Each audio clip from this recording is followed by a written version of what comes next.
focus on discontinuing an IV. This is a fairly simple skill, a lot different than actually starting the IV.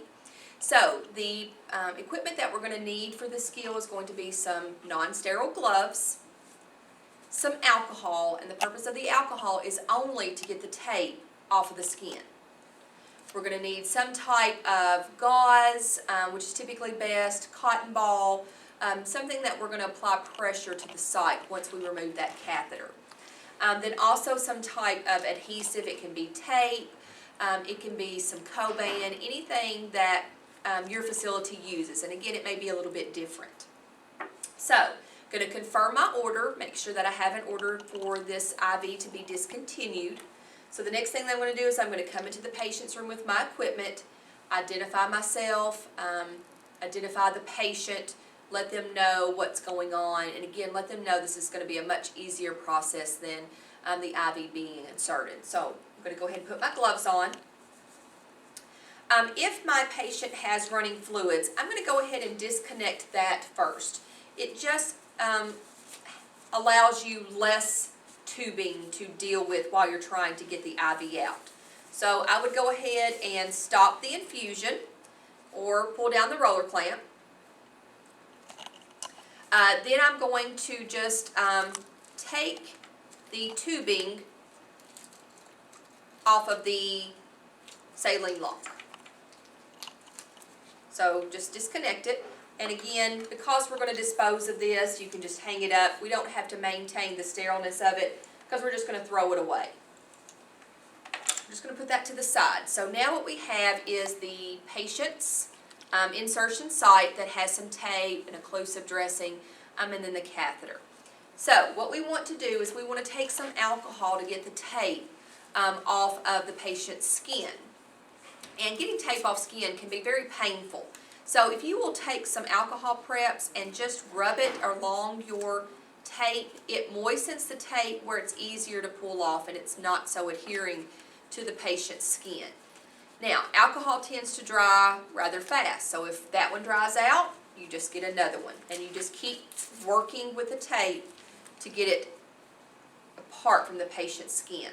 So again, I'm just rubbing this alcohol on the tape, the occlusive dressing, getting it off. Again, if this one would dry out, I would just go ahead and get another one. So you want to bring several alcohol preps into the room with you when you're getting ready to discontinue an IV catheter.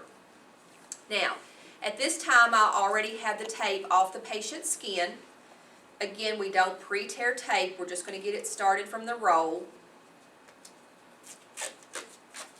or whatever we're using, Coban. Then we're going to take just a 2x2 piece of gauze.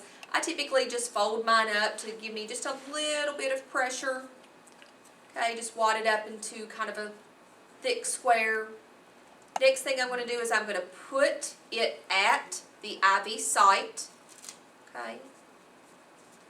And so that way, as soon as I'm taking out the catheter, I can apply pressure to the site. So the tape is off. So just very quickly but smoothly, just pull the catheter out, apply pressure with my other hand. Now, you want to apply pressure for about 1 to 3 minutes. If you notice that blood is soaking through your gauze, just go ahead and get you a new one and put it on top.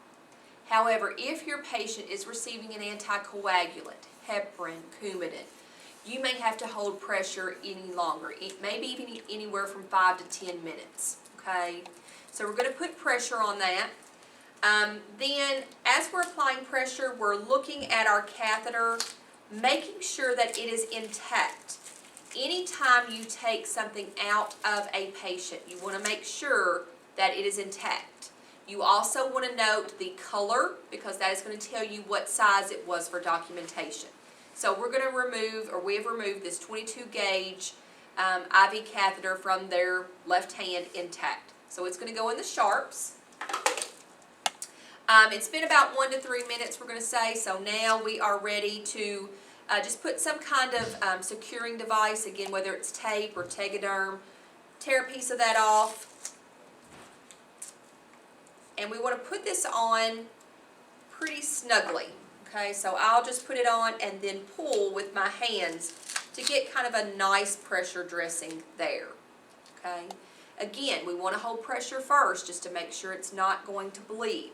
Don't just take out the catheter, put that on, and then put your tape on. Hold pressure for a good 1 to 3 minutes and longer if they have an anticoagulant.